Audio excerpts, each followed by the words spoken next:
And thank you. I don't have to tell you, the holiday season is also the season for family disagreements, and these standoffs can be particularly painful for women, whether it's sisters or mothers and daughters who clash at family gatherings.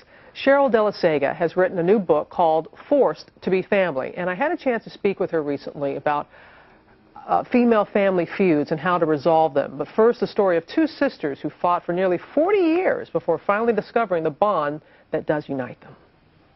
Gino Morlino and her sister, Shelley Rogers, grew up competing with one another over practically everything, sports, grades, even for their mother's attention. My sister was the pretty one. She was the kind one, the nice one, the forgiving one, everything I wasn't.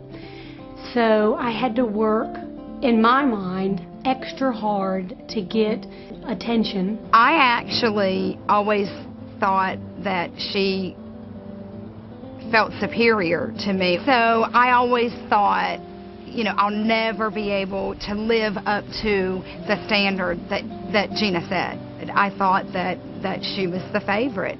The insecurity Shelley felt over not being the favorite only intensified when, as an adult, she moved 8 hours away, and her sister was living just 2 blocks from their mother. But as the two women began raising families of their own, they realized how much they needed each other, not just as sisters, but as friends. Their solution? Girls' Time Out, GTO as they call it, where they take a vacation together and spend time reconnecting. Then you're my best friend. God gave us to each other. I do love her. I mean, I still think that we've got growing to do, but there's no question we love each other. Doctor, as we saw with Gina and Shelley, they were really vying for their mother's attention, and the jealousy within, and you hear a lot about that with siblings, with sisters.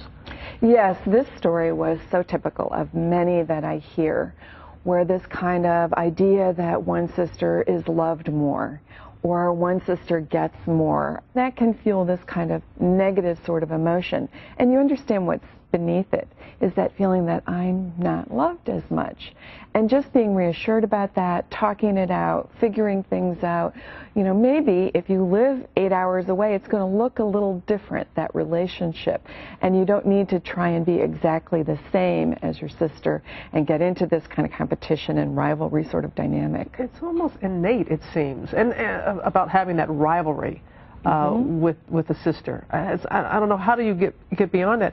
And it does get better with age. I think it does, doesn't it? It does, yes. And that's the way that many women tell me that their relationship with their sister improved, is that they just matured and they began meeting people outside the family and recognizing nobody else really knows me as well as she does, accepts me like she does, and so there's a very special tie there. And you have to give Gina and Shelley credit because they are trying to work it out. Trying very hard, and that really shows you how important these kinds of relationships are. There seems to be a different dynamic involving women family members. Why is that?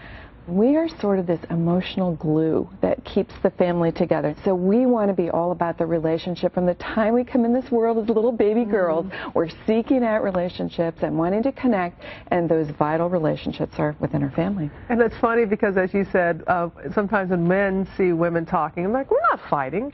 We can be very subtle, can't we? A little under the radar, which is not necessarily a good thing. Women tend to do the word war kind of thing, where it's gossip or it's this little kitchen clique. So it's all this kind of subtle stuff because, again, getting back to the relationship, we want to preserve, we want to make things look like they're okay, those relationships are working. Holidays are tough. If you're going to be spending time with your family for this, what suggestions do you have? If your family has had sort of this past conflict, maybe change the dynamics this year. Go to somebody else's house, change the seating arrangements, be aware of if you're coming in with, oh, she said this to me last year and I'm really going to get back with her this year, and I'm walking into the house already upset. So how do you have that conversation? You want to do things one-on-one. Don't let another woman act as the intermediaries, and do it in kind of a neutral environment, you know, nobody's house or the kitchen. And lastly, be prepared to receive feedback about yourself, because maybe you too, no, it wouldn't happen, but it could. Yeah. And so being open to that.